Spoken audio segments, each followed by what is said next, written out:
আরে মালিক দেখো দেখো গাছে বিস্কুট হয়েছে গো। হ্যাঁ বলিস কি রে? আরে শালা তাই তো। মালিক তোমাকে মনে হয় কচু পাতা দিয়ে কাজ চালাতে হবে গো।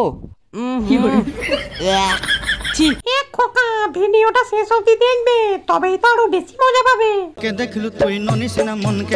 হাই ভগবান, কি অবস্থা দেশের। আমাকে খুলে রেখে বাবু মশাই আরামসে ফোন দেখছে। এই ছেলে আমাকে খুলে রেখেছো কেন? পড়বে তো নাকি? হ্যাঁ পড়বো, তার আগে একটু মোবাইল দেখে নি। অবশ্যই তুমি পরীক্ষায় ফেল করবে, ওর জন্য না পড়ে চুপচাপ ফোন দেখছো। আরে এত পড়ে কি হবে, শেষকালে তো মালিককে চপের দোকানে দিতে হবে। আর তাছাড়াও আমাকে দিয়ে যদি মালিক ভিডিও বানায় না, তাহলে মালিক একদিন ল্যাম্বরগিনি কিনে ফেলবে রে। ওই সালা মোবাইল, তুই কি জেগে জেগে স্বপ্ন দেখছিস নাকি রে? একদিন মালিককে চপের দোকানে দিতে হবে, আর ওই দোকানের নাম হবে মালিকের ঢপের চপ। আর সবাই সেই চপ খেয়ে বলবে মালিকের চপে চুল, চপে চুল। তুই কিন্তু শালা বড্ড জ্বালাচ্ছিস। সামনে পরীক্ষা বলে তোকে কিছু বলছি না, নাহলে তোকে শালা দেখে নিতাম। দেখে নেওয়ার কি আছে, প্রচুর রাত হয়েছে, তুমি এখন তাড়াতাড়ি শুয়ে পড়ো। ঠিক বলেছিস, শালা অনেক পড়ে নিয়েছি, আর পড়বো না, এবার শালা ঘুমোবো।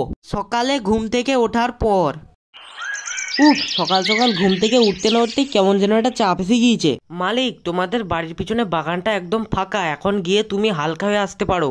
হ্যাঁ তুই ঠিক বলেছিস, এই সময় বাগানে কেউ থাকে না, এই সময় বাগানে গিয়ে আমি হেগে দিয়ে আসি। ঝোপের কোণে হালকা হওয়ার সময়। শালা এইখানটায় এই সময় কেউ নেই, এইখানটায় এই সময় হালকা হয়ে যায়।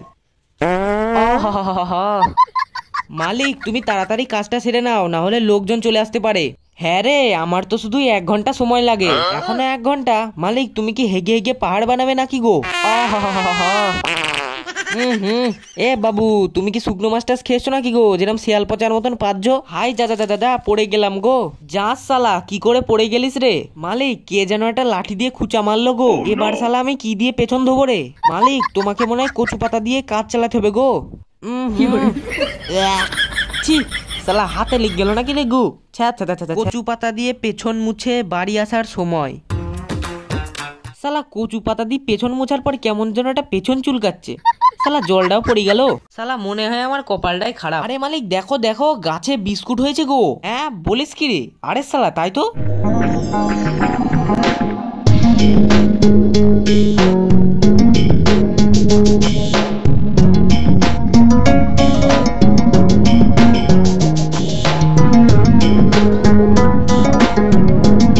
আরে শালা একবার হাত দিয়ে দেখি তো। হে বাবু, একবার যদি খাও আমার জাদুর বিস্কুট, তো তোমার পেছন থেকে বেরোতে থাকবে অনাবরত বিস্কুট। তা আমি কি তোমার বিস্কুট খেয়েছি নাকি যেরম বলছো? আজব গাছ।